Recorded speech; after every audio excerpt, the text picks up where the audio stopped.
اعوذ باللہ من الشیطان الرجیم بسم اللہ الرحمن الرحیم یا ایہا الذین آمنوا لا تتخذوا اليہود والنصارى اولیاء بعضهم اولیاء بعض ومن يتولهم منکم فإنه منهم ان اللہ لا يهدي القوم الظالمین فترى الذین فی قلوبهم مرض یسارعون فیہم يقولون نخشى أن تصيبنا دائرة فعسى الله أن يأتي بالفتح أو أمر من عنده فيصبحوا على ما أسروا في أنفسهم نادمين ويقول الذين آمنوا أهؤلاء الذين أقسموا بالله جهد أيمانهم إنهم لمعكم حبطت أعمالهم فأصبحوا خاسرين۔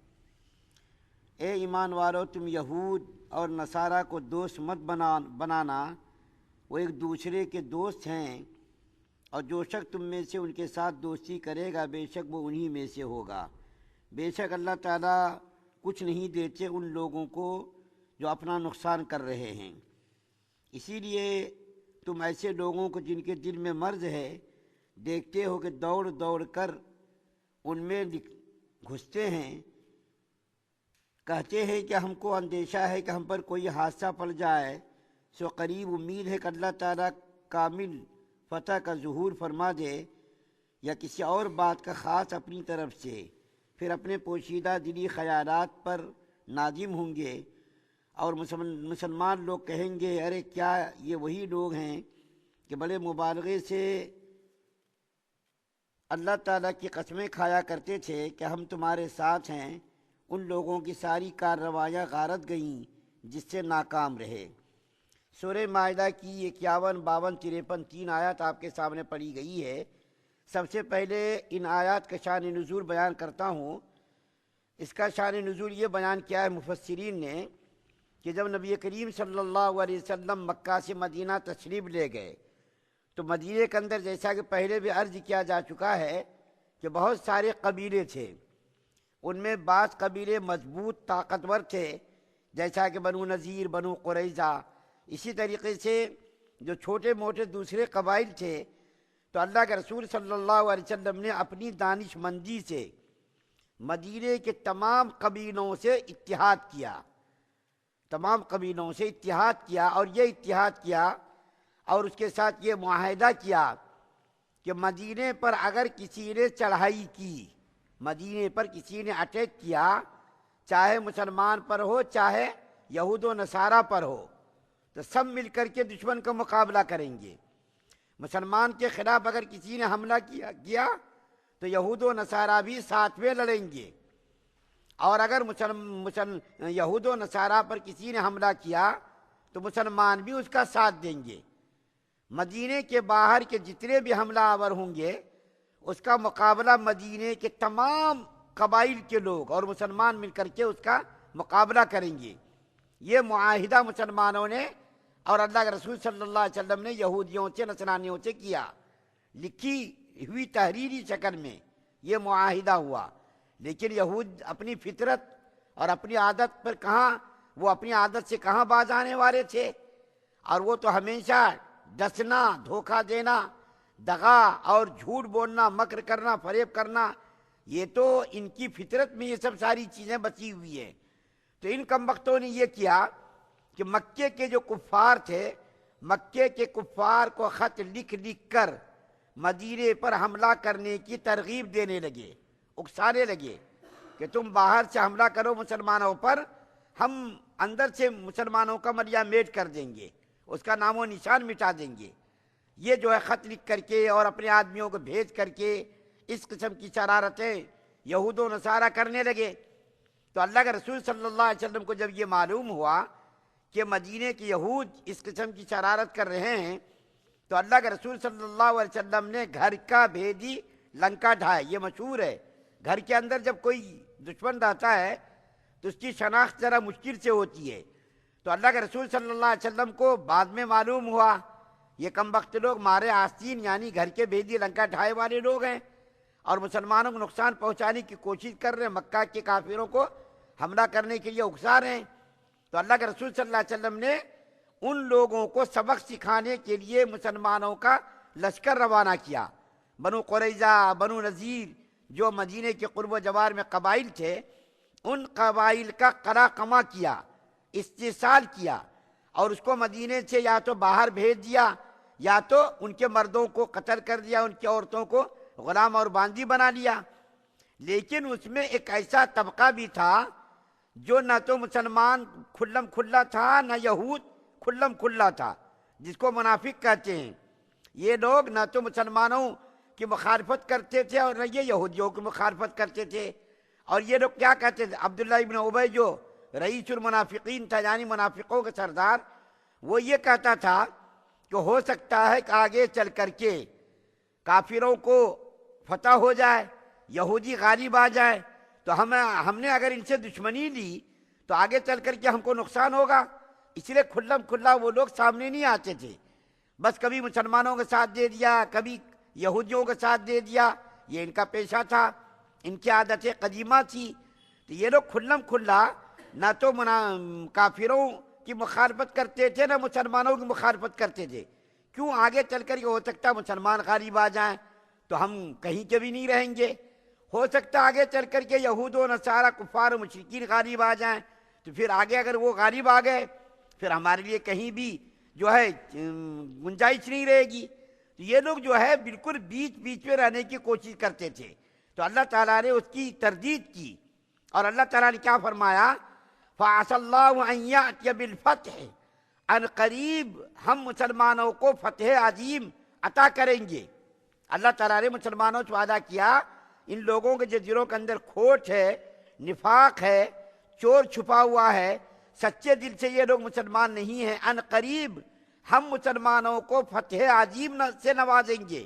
اور فتح عظیم وہ ہوا، اللہ تعالیٰ نے ان کو عطا کی، اور وہ فتح عظیم یہ عطا کی، مکہ کو فتح کر دیا، مسلمانوں کے قبضے میں مکہ آ گیا۔ مکہ کے قرب و جوار میں جو علاقے تھے، قبیلے تھے، سارے قبیلے مکہ کے قرب و جوار میں، مکہ خود مسلمانوں کے قبضے میں آ گیا۔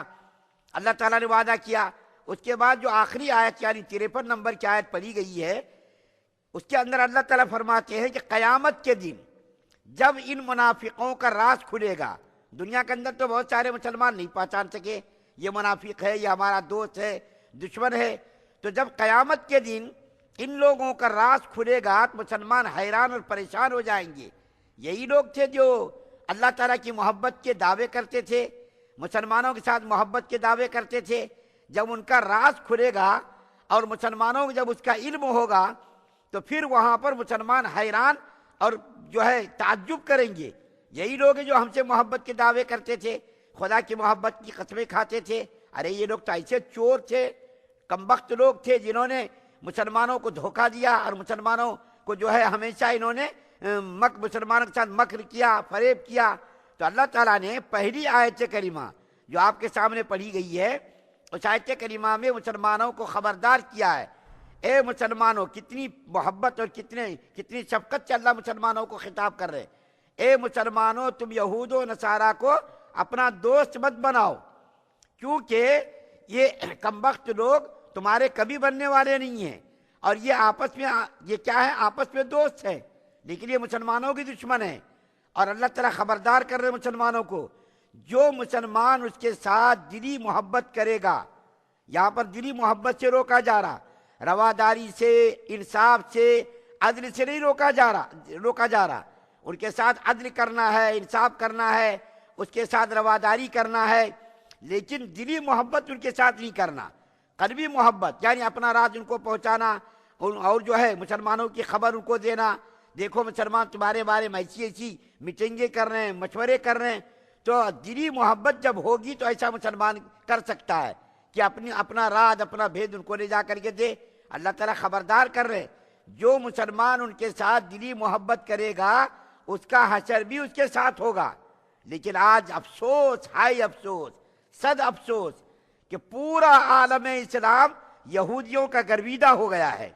یہودیوں کے ساتھ محبت، کوئی بیمار ہو گیا ان کے یہاں جا کر کے علاج کرا رہے ہیں، یا ان سے جو ہے ہتھیار خرید رہے ہیں، حالانکہ 52 ملکوں کے بیچ میں یہودی بالکل ایسا ہے جیسا کہ انسان کے جسم میں یہ ناک ہے، انسان کے جسم کے مقابلے میں یہ ناک کی کیا حیثیت ہے بتائیے؟ کوئی حیثیت نہیں ہے۔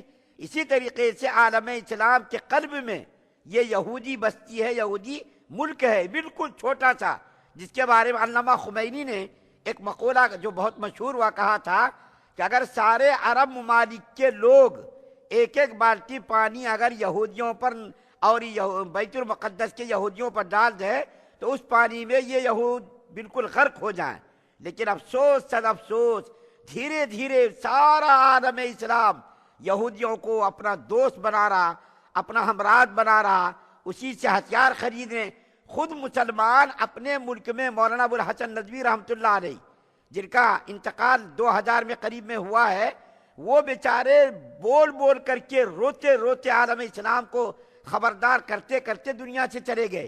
ارے بھائی تم اپنے ملک میں ہتھیار تیار کرو، ایٹمی ہتھیار تیار کرو، اپنے ملک میں تم جو ہے ساز و سامان تیار کرو، لیکن عرب ممالک میں صرف عائش کرنا آتا، ان کو کوئی سامان خریدنا نہیں آتا، وہاں کوئی چیز نہیں بنتی، یہاں تک کہ گوشت کے پاکٹ بھی یہودیوں کے ہاں سے آتا ہے اور ان کا مردار یہ مسلمان لوگ کھاتے ہیں، اور سارا ہتھیار ساری چیزیں امریکہ سے، یورپ سے اور بنی اسرائیل یہ یہود و نصارہ سے لوگ خریدتے ہیں مسلمان، جس کی وجہ سے آج ساری دنیا میں مسلمانوں کے لیے ذلت و رسوائی مقدر ہو گئی ہے، کوئی عزت نہیں ہے۔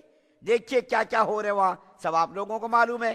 اللہ تعالیٰ نے آج سے 1400 سال پہلے مسلمانوں کو خبردار کیا تھا یہود و نصارہ کو اپنا دوست مت بناؤ، کیونکہ وہ آپس میں تو دوست ہیں، تمہارے دشمن ہیں، لیکن اپنے دشمن کو گلے لگا رہے ہیں اور اپنے آدمیوں کو مار رہے ہیں۔ اگر اس کے خلاف کوئی لب کشائی کر دے، کوئی زبان کھول دے تو اس کو فوراً لے جا کر کے یا تو غائب کر دیتے یا تو اس کو قتل کرا دیتے۔ مسلمانوں کے بارے میں جتنے بھی ہتھیار ہیں، سارے ہتھیاروں کا استعمال مسلمانوں پر ہو رہا۔ کبھی آپ نے سنا کہ کسی عرب ملک نے یہودیوں پر حملہ کیا ہو، امریکہ پر حملہ کیا ہو، یا اس کو مدینے سے کھدیڑ کر کے بھگایا ہو؟ کہیں آپ نے نہیں سنا ہوگا۔ سارے ہتھیاروں کا استعمال آج عرب ممالک، چاہے وہ ایران ہو، چاہے عراق ہو، شام ہو، لیبیا ہو، کوئی بھی اسلامی ملک ہو، سارے اسلامی ممالک اپنے لوگوں کو مار رہے ہیں، دشمن بھی اپنے لوگوں کو مار رہے ہیں، دوست بھی اپنے لوگوں کو مار رہے ہیں، کہیں پر بم دھماکہ کر کے مار رہے ہیں، کہیں پر غائب کر دے رہے ہیں۔ یہ سارا نقصان مسلمانوں کا آج ہو رہا۔ کہتے ہیں نا تربوز پر چھری گرے یا چھری پر تربوز گرے، کٹنا تو تربوز کو ہی ہے۔ اسی طریقے سے مسلمان آج سارے عرب ملکوں میں مر رہے ہیں، ان کی عزت و آبرو کی حفاظت کی کوئی گارنٹی نہیں ہے۔ اللہ تعالیٰ نے جو کہا تھا اس کے خلاف آج مسلمان کر رہے ہیں، جس کا نتیجہ ہم دیکھ رہے ہیں، آپ دیکھ رہے ہیں۔ تو بہر کہب دلی محبت دشمنوں سے نہیں کرنا ہے، دلی محبت کافروں سے، یہود و نصارہ سے نہیں کرنا، اس میں اٹھنا بیٹھنا کھانا پینا اپنا راز ان کو منتقل نہیں کرنا ہے۔ بس کاروبار ہندوستان اور پاکستان جو دوسرے ممالک ہیں، ان ملکوں میں کافر لوگ بھی رہتے ہیں، ان کے ساتھ معاملہ کرنا ہے، عدل و انصاف کرنا ہے، ان کے ساتھ لینا دینا، کبھی اگر ضرورت پڑے دعوت وغیرہ کر سکتے اور ان کی دعوت کھا بھی سکتے، لیکن یہاں جو اللہ تعالیٰ روک رہے ہیں وہ دلی محبت سے روک رہے ہیں۔ دلی محبت ان کے ساتھ مت کرو، دلی محبت اگر تم کرو گے اپنا راز ان تک پہنچ جائے گا، پھر بعد میں نقصان بھی پہنچ سکتا ہے۔ اللہ تعالیٰ سے دعا ہے کہ اللہ تعالیٰ ہم تمام مسلمانوں کو سننے زیادہ عمل کرنے کی توفیق عطا فرمائے۔ سبحان اللہ و بحمدہ، سبحانک اللہم۔